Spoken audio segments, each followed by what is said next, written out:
daa'ima xiqqashaa waggaa 5 kan osoo taphatu boolla meetira 32 kufe boolla kana keessa ammoo guyyaa 4 nyaataa dhugaatii malee jiraate bakka oksijiinni hin jirre jechuudha.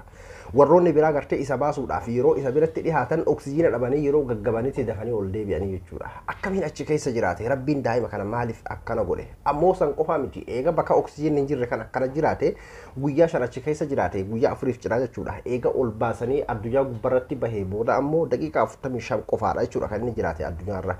Daa'imni kun gadda addunyaa guutuudha ta'e san qofaa miti addunyaa tana guutuudha tokkoomse jedhameeti hayyoota garagaraatiin kan dubbatamaa jiru jechuudha. Daa'imni kun halkan dheedaa haaluma kana wal qabate haadha abbaa qofaa miti Morokoo guutuudha gaddisiise san bira dabree Afrikaa guutuu achi bira dabree ammoo addunyaa guutuu jechuudha. Kadhannaas kan argate akka addunyaatitti addunyaa guutuudha daa'imti kun jechuudha.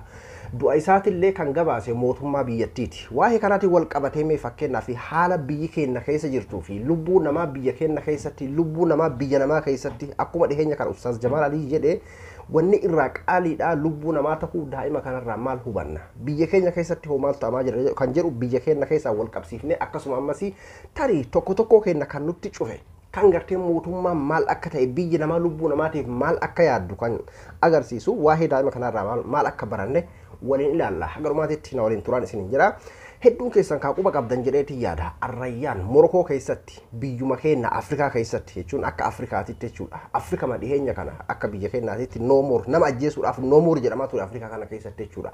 No morein isa kana ture kanarraa kana akka isinuu quba qabdan namni hundi jechuudha #masalaalii fayyadamuudhaan lubbuu Rayyaan haa baraaramu kan jiru addunyaa guutuu irratti jechuudha. Wanni akkasii sun deemamaa ture keessattuu Afrikaa keessatti bal'inaan jechuudha. Morokoo keessatti sanuu baadiyaa keessatti bakka gartee magaalaa osoo hin taane baadiyaa moggaa wahii keessatti jechuudha. Osoo taphatu eela keessatti kute eelli kun meetira 32 fagaata jedhama. Meetira 32 miti namni tokko daa'imman tokko fooqii sadaffaa afuraffaa irraa yoo gadi kufan akkam akka ta'an isin hundinuu ni beeytanii jechuudha. Daa'imni kun achi keessa achirraa kufee meetira 32 kana osoo lafa hin gahin eelli kun gubbarraan bal'aa ta'uyyuu akka miidiyaan garagaraa gabaasaa turanitti jechuudha. Gubbarraan bal'aa ta'uyyuu adda gadi deemuun xiqqaataa deemamaa jiran.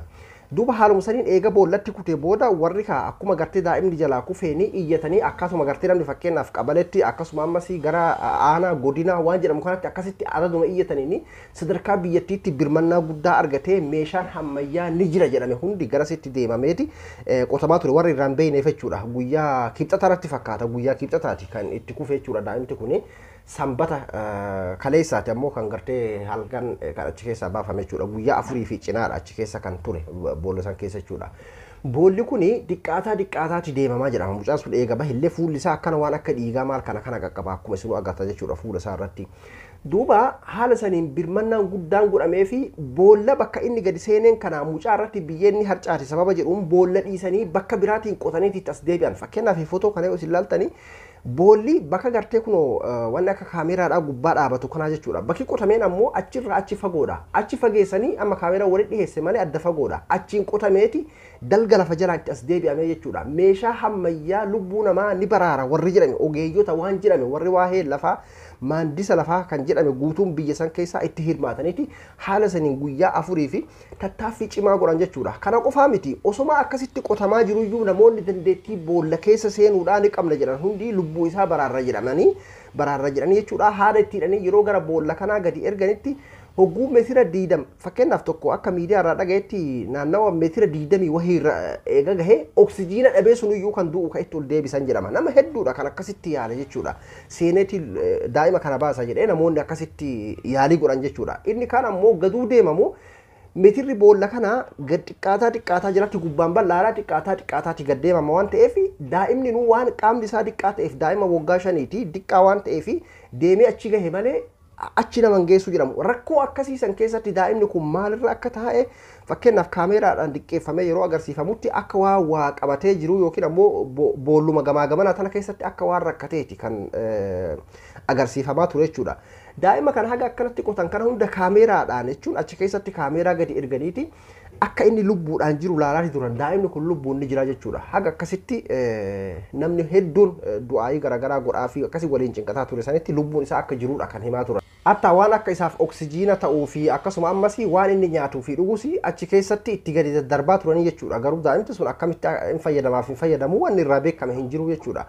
duuba haaluma saniini daa'ima kana haga akkasitti lubbuudhaan kaameeraatti erganii akkasitti ilaalaa turan lubbuudhaan osoo jiru yoo guyyaa afuritti halkanii guyyaa jechuudha waan isin ajaa'ibsiisu nama 340 achirraa laayiv ilaalaa ture jechuudha ka hedduun keessan agartan miidiyaadhaan gurguddaan addunyaa kanaa ni jira jedhame hundi isaa achirraa akkasitti laayiv dabarsaa turan jechuudha.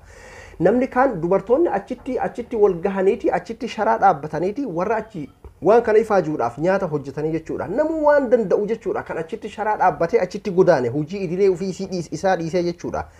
Haala saniini birmannaa guutuu biyyattii namni kumni meeqa achitti hirmaate biyya ollaa irraa hatta biyya san qofaa miti jechuudha. Biyya ollaa irraa illee itti bahame haala saniin sadarkaa mootummaatiin godhameeni bira gahuun dandahame jechuudha. Boolla achi fagaatanii qotanii lafa jalatti as deebi'anii sanuuyyuu nurratti cita jecha mucaa achi keessa osoo hin taane nurratti cita jechuudhaan dalga maaliif achiin gaqqotanii jalatti as deebi'an waan ta'eef nurratti jiga kan jedhuudhaan sanillee meeshaa ammayyaatti fayyadamanii biyya ofirraa ittisaa haala saniin bira gahanii lubbuu isaa baasanii jechuudha.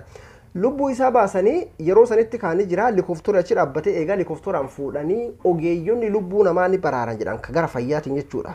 Yeroo baasanitti haala saniin gara hospitaala biyyattii ni qabdi jedhamuutitti geeffame jechuudha. Achirraa ture daqiiqaa 45 booda ammoo mootii biyyattiitiin akka lubbuun isaa dabarte himanii jechuudha.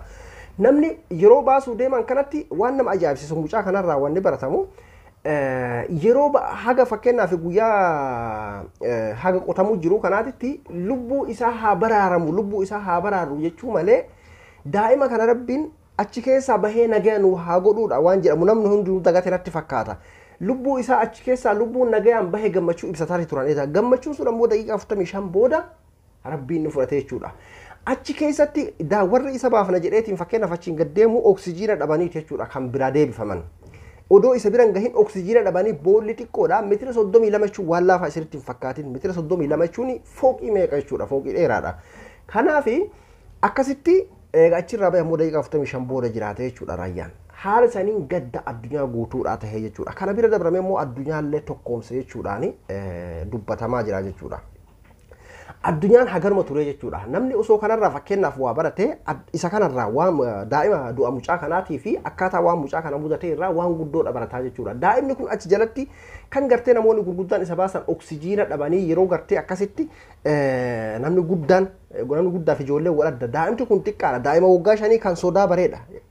Sodaadhaaf rifannootaan hinduu ture daa'imti kun akkamiin achi keessa taa'uu danda'e hin sosocho'a fakkeenyaaf kaameeraadhaan yeroo mul'isanitti hin socho'a akkamiin achi keessa taa'uu danda'e rifannootaan cinqamuudhaan hinduu haadha abbaa yaadachuudhaan hinduu haala isa mudate kanaan daddarbaa akkanatti gamaa gamana boolla kana dhahaa du'een rakkoo gartee boolla lafa gahuu dadhabee karatti rarra'ee jedhama 32 san jala dhuma isaan geenne raammoon garagaraa boolla kana keessa hin jiru wanni adda addaa dhagaa fi qoreen hin jiru kan jiru waa hedduu gaafii keessa nama galchaa jechuudha. Haala kana hunda keessatti rabbiin lubbuu isaa jiraachisee yeroo bahame ammoo gartee akkasitti firaasharra kaahamee eegumsaanii oksijiinatti kaahanii maal jedhanii gara hospitaalaatitti hin deeman daqiiqaa 45 booda lubbuun isaa dabarte jechuudha.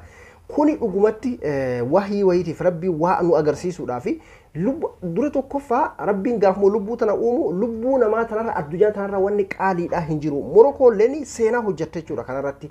Namni lubbuu namaa takkatti du'arraa baraare jedha fakkeenyaaf amantiin namni lubbuu namaa takkatti du'arraa baraare akka nama lubbuu addunyaa irra jirtu tana guutuu du'arraa baraareeti. Namni lubbuu namaa takkatti ajjeese akka nama lubbuu addunyaa tanarra jirtu hundatti du'a murteesseeti kan jirudha rabbiin qaaloomina ilma namaa yeroo himu jechuudha.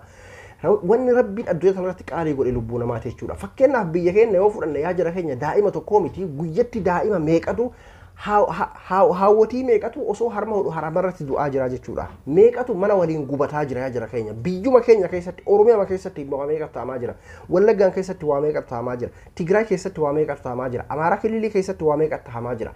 Haala akkana kana godhamaa jira jechuudha biyya keenyatti. Amma fakkeenyaaf Morokoonis mootiitii miti daa'imti kun jechuudha. Daa'imuma lammii Morokoo ta'uudhaan sadarkaa biyyattiitti birmannaan lubbuun daa'ima kanaa haa baraaramu kan jedhamuuni sanuu lafa baadiyyaa keessallee birmannaa akkana argate yookiin ammoo taajira biyyattii beekamaa ta'eetii miti jechuudha. Lubbuu namaa waan ta'eef lubbuun namaa akkana ture sila guutumatti lubbuu namaa oolchuudhaaf wanni dandahamu hundinuu godhamuudha rabbiilleen akkana jechuudha kasila kan dubbate akka lubbuu namaatiif kabaja yeroo dubbatu. Dhugumatti dhuunfaa keenyaanii du'a lubbuu mucaa kana kanarraa waa hedduu baranna mootiin maal godhuu qaba fakkeenyaaf sadarkaa biyyattiitti mallaqa miiliyoona meeqaadha daa'ima kana baraaruudhaaf kan itti bahame jechuudha biyya keenyatti lubbuu namaa galaafatuudhaaf miiliyoona meeqatu bahaa jechuudha waraana meeqatu ijaarama bombii meeqatu bitama nama gubuudhaaf jechuudha Morokoodha Afrikaa keessa biyyi kun jechuudha bifaan adii ta'aniyyuu Afrikaadha jechuudha addunyaa guutuudha tokkoomsi jedhee beeytonni addunyaa hedduun isaanii dubbataatii jiranii jechuudha dura tokkoffaa asirratti waa lama karaa amantiitiin yoo fudhanne rabbiin lubbuu waan ofii itti murteesse waan ati gooteef yookiin namni godhee fi homa fedhe godheedhaa fi akka gartee lubbuu namaa baraaruu namni hin dandeenye yoo rabbiin godhe malee rabbiin ammoo bakka fedhe rakkoo fedhe keessatti lubbuu gaafa ofii fedhe malee hin baafne mucaan kun bakka oksijiin hin jirre daa'imti xiqqaa waggaa 5 boolla jala jiraata jechuudha daa'imti waggaa 5 beeki rifannoota haadhaa abbaa dhabuutiinuu hin jiraattu bara asumarrattu iyyuu haadhaa abbaa dhabuudhaanuu hagam jiraata daa'ima xixiqqoo waggaa takka lama ta'an beeynetu irra wayyaadha daa'imti waggaa 5 lubbuu bartee jirti maaliif sodaa waan adda addaadhaa bartee jirti san qofaa miti haadha abbaa kiyyaan arguu barbaada kan jedhu barteeti jirti jechuudha daa'imti waggaa 5 akkasiin bakka oksijiin hin jirre lafa jala jiraate jechuudha kuni dhugumatti muujizaa rabbiiti jechuudha kanaafi asirratti waan hedduudha irraa hubannaa jechuudha Morokoonis seenaadha hojjette daa'ima lubbuu kanaa baraaruudhaaf waan godhamu hunda godhanii jechuudha kanaaf tarii biyyoonni biroollee kan gartee lubbuu namaa akkanatti qisaasan kunneenis irraa baratan jennetti yaadaan namoonni biraallee gartee fakkeenyaaf kan mootii zaalima yookiin ammoo mootii mujrima lubbuu namaatiitti taphatu kanneen deeggaranii lubbuun namaa hagamta akka qaalii taate biyyi namaa maal akka godhaa jirtu kuni Afrikaadha yookiin biyya lubbuu namaa eena jiran Ameerikaa fi Awurooppaa keessaa miti jechuudha Morokoodha Afrikuma keessaa jechuudha lubbuun namaa kan godhamu ture akkuma addunyaatti lubbuun gaafa uumamtu kabajaa akkanaa kana waliin uumamte jechuudha baraaruudhaaf waan danda'amu hunda dirqama akkanatti yookiin ammoo doozariidhaan qotanii baasuudhaaf osoo hin taane walumaa galatti lubbuu namaa du'arraa oolchuudhaaf akkana ture akka amma diraamaan taphatan kanaa miti bar diraamaan taphatamaa jira lubbuun namaa biyya keenya keessatti keessattuu biyya keenya keessatti yeroo amman tanaa diraamaadhaan taphatamaa jira jechuudha diraamaa fakkeenyaaf bar diraamaa silaa waan sobaa takka waan san saaxiluudhaaf diraamaan hojjetaman amma immoo lubbuu namaa baasaniiti diraamaan hojjetamaa jira sadarkaa itti beeytota gurguddoo akka Haacaaluu Hundeessaa san hunda kan nyaatameen diraamaadhaan dalaguufi diraamaa siyaasaa jechuudha beeka akka Abdul Jabbaar Hussein san kan nyaatanii fi diraamaadhaan dalaguufi diraamaa siyaasa dhuunfaadhaa isaanii jechuudha lubbuu namaa kabajamtuu akkanaa tanarratti haala akkanaa kana hojjetaa jiranii jechuudha rabbiin lubbuu namaa gaafa uumu kan akkanaa kana akkanatti akka kabajaa argattuudha jechuudha kan uume sila lubbuu san oolchuudhaaf akkanatu godhamaa ture jechuudha duuba mucaan kun haala saniini gadda maatii sanii qofa osoo hin taane madda Morokoo guutuudha kan Afrikaa guutuu kan addunyaa guutuudha tahee jechuudha nama hedduu biratti ajaa'iba bira dabrameeti mucaan kun muujizaa wahiitiif godhame kan jedhu lafa oksijiin hin jirre keessa beelaa fi dheebuudhaan nyaanni achitti gad darbamu daa'imti kun fudhataa hin fudhatamuu hin beekamu akkasitti guyyaa 4 boolla keessa jiraate daqiiqaa 45 qofa ammoo addunyaa irra jiraate jechuudha haala kanaan gadda addunyaa guutuudhaa tahee jechuudha sanuu baadiyaa keessaa jechuudha haala kanaan miidiyaan sa'atii 24 achirraa gabaasaa ture jechuudha baajeta hagana gahu itti bahameeti wanni kun kan akkanatti kana godhame jechuudha dhugumatti daa'imti kun abbaa gadi qabee laaleedhaa fi barumsa guddaadha qabaa jechuudha biyyi keenya ammoo maal keessa akka jirtuu fi mootiin maal akka tahe mootii Morokoo irraa hubadha jechuun mootiin kunis yookiin waan balleessu nama miidhachuu fi miti garuu haa ta'uuti seenaa guddaadha wanti kun sadarkaa addunyaatti illee seenaa guddaadha jechuudha kan keenya abbaa ajjeesee dhaqee daa'ima dhungatu kana hin ilaalina soba amma bara waan akkas footoo ka'uudhaaf amma daa'ima dhungatanii faa footoo ka'an as deebanii ammoo daa'imman akka Haacaaluu Hundeessaa abba dhablee godhan akka Abdul Jabbaar Hussein abba dhablee godhanii jechuudha kan godhamuu qabu silaa akkana ture jechuudha lubbuu namaa baraaruudhaa fi wanni hundi addunyaa kanarratti wanni sanii gadi hin jiru akka amma isaan gartee lubbuu mootummaa ofii dheereffachuudhaaf lubbuu namaa taphatan kana osoo hin taane dhugaa rabbii daa'ima Morokoo kanarraa waan guddaa tokko baradhee jechuudhaan ani Abduu Moobaala Birraay hanga qophii biraatti waliin deebinutti nagayaan tura.